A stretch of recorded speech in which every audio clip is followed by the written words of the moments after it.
you don't have the liver you had 5 or 10 years ago because every one of those cells has been replaced. There are at least 2 ways that neurons and brain cells are different than any other cell in your body. Those 2 ways are: 1, neurons are no longer divide after you're born. Every other cell in your body winds up getting replaced. So over an interval of like 5 or 10 years, you don't have the liver you had 5 or 10 years ago because every one of those cells has been replaced.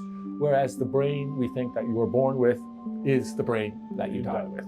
The second difference, which is even more obvious, is that neurons do this remarkable thing, which is that they send out parts of themselves called axons to connect with neurons, sometimes on the other side of the brain, sometimes down in your spinal cord, and they make very, we think, specific connections with certain other neurons in the brain. But the numbers are kind of astronomical. So in your brain, we think there's something like 100 billion neurons. We think on average, each neuron makes connections with 10,000 other neurons and then receives connections from 10,000 other neurons.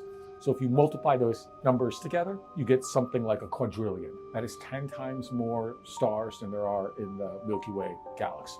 So every human has something like 10 galaxies worth of neuronal connections in their brain.